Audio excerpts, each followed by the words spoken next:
Welcome back to the Red Dice Diaries. I'm your host John, and today I'm going to be talking about the Cities supplement by Chaosium Inc.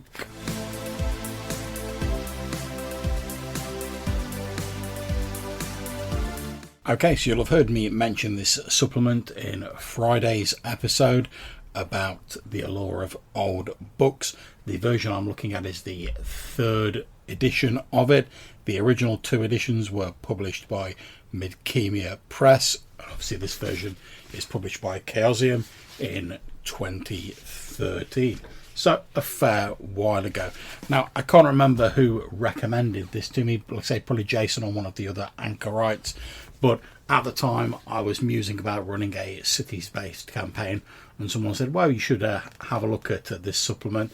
And it took a little bit of scouting around to find it, because it's not like being printed currently, but it's also not super rare, so it didn't take too long, and it didn't cost the earth when I found it. The book is written by Stephen Abrahams, John Everson of Midkemia Press. And in the short blurb at the start by the two authors, they explain that they tried to think of everything that could happen in a city and put the results into table form, so that with a few rolls, a games master had the germ of a situation or an encounter that they could use to run a reasonable facsimile of an actual living city in a campaign. And this is a universal supplement, so there's no real stats or anything in it like that. You can pretty much use it in whatever game you want, although the results are skewed more towards your typical sort of pseudo medieval fantasy city that you'd find in like your D&D games, your Forgotten Realms and stuff like that. Our first few pages of actual information are the encounter matrix.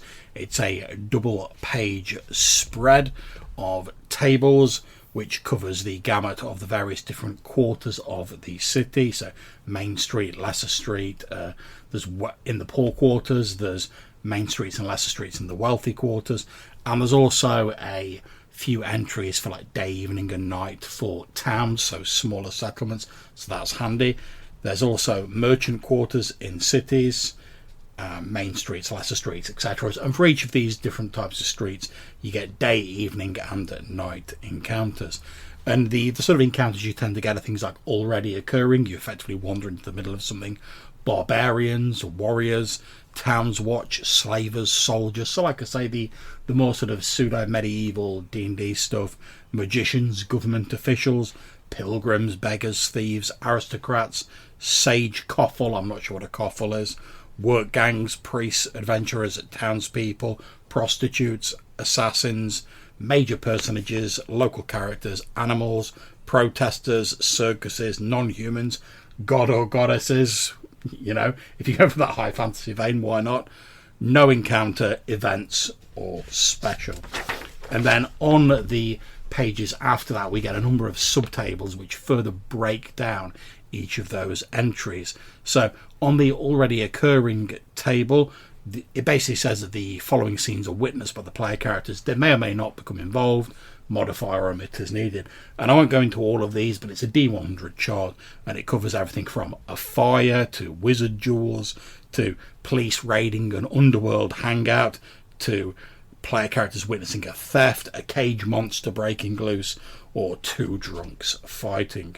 We then get a series of tables which break down the other entries on the list. So barbarians might be a barbarian being laughed at, insulted or mocked by the townsfolk, a barbarian hunting down an enemy, mercenary warriors who are looking for friends or on a quest or maybe want vengeance, towns watch, guards being off duty, guards chasing street urchins, soldiers that accidentally bump into the player characters, potentially starting a bit of a conflict, off-duty soldiers sightseeing or drinking, carousing, slavers trying to chase down their slaves that have escaped, magicians who want to hire an adventure to assassinate a rival, a magician confronting the town watch or casting a spell, government officials reading proclamations, shadowing enemy agents or even being assassinated, pilgrims hiring an escort for a holy quest, seeking others to accompany them on pilgrimages.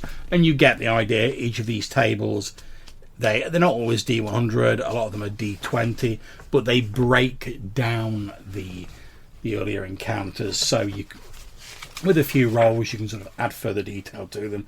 We also occasionally get some additional details. So in the aristocrats table, you roll a D100 for the incident. You then have additional little tables where you can determine the aristocrats' rank, their home, and the number of retainers they have. And one thing I have noticed is, although on a number of these it says roll a D100 for the incident that's occurring, you still only get a D20 table. So I think there's a bit of a mismatch on the text there, but it's not terribly difficult to work out, to be honest. We then have a master table of townspeople, where if you need to come up with some random townsfolk, you can roll on it. You may get madmen, drunk or drugged townsfolk, peasants, hags, rumourmongers, sailors, prophets, holy men, merchants, and again you get some smaller tables breaking those down.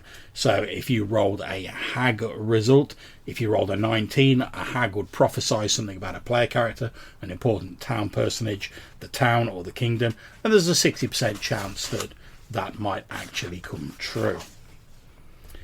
We then have a table of animals. If you come across any random animals in the street. Let's have a look at this gods and goddesses table to see what we get here. The player characters here of a deity present in the city, perhaps manifesting at a temple. Roll a d20. On a result of 1 to 10, the result is unsubstantiated. On 11 to 20, the report comes from a reputable eyewitness. 2. On a lark, a deity is at a tavern, inn, bath, gambling house, etc. Or the player characters encounter a disguised deity. And obviously you can tweak or ignore these rolls as suits your game. But I think it's really entertaining to have these here, and they offer some great idea fodder if you are running your own cities. We've got a random table of events. That could be your stereotypical, dishwater falling from an upper story window on a player character, to a passing wagon splashing mud on them, to hearing a scream from a nearby alleyway. And then special, it says this should be an encounter specifically designed for the particular town or city. It gives a few possibilities, but with that one you really are supposed to customize something for your own city and game. We have a table of missions. So if you've got like a magician who wants to hire someone for a mission, you could roll here to determine what they're trying to do, who they're trying to do it to, what places are going to be involved, what goods they're moving, stuff like that.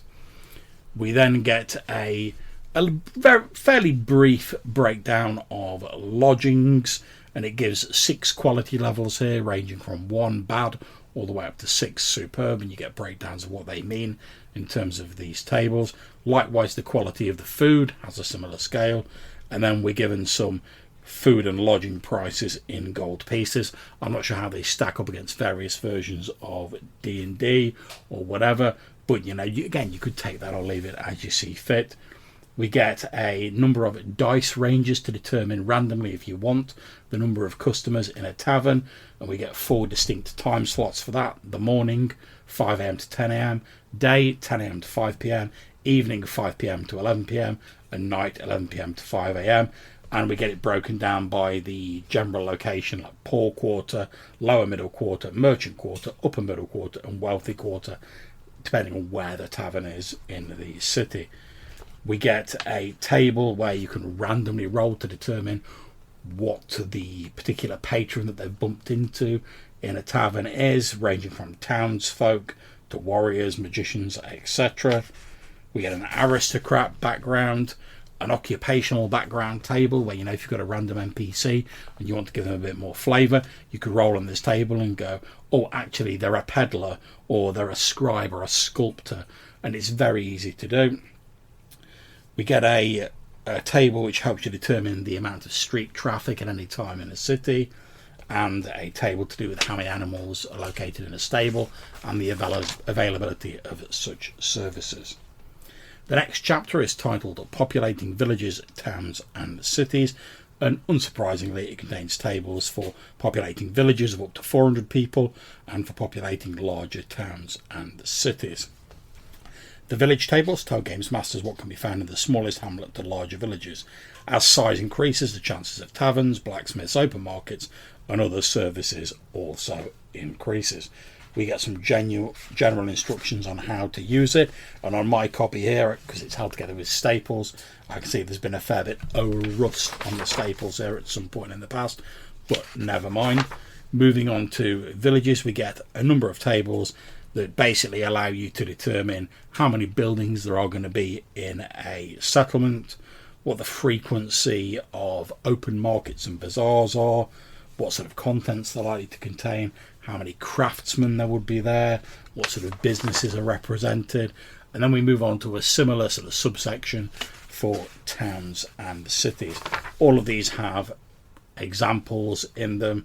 And again, we get distribution of businesses, other sorts of buildings there might be, what sort of buildings you'd have in various quarters of a city, what sort of professionals you would have in a city.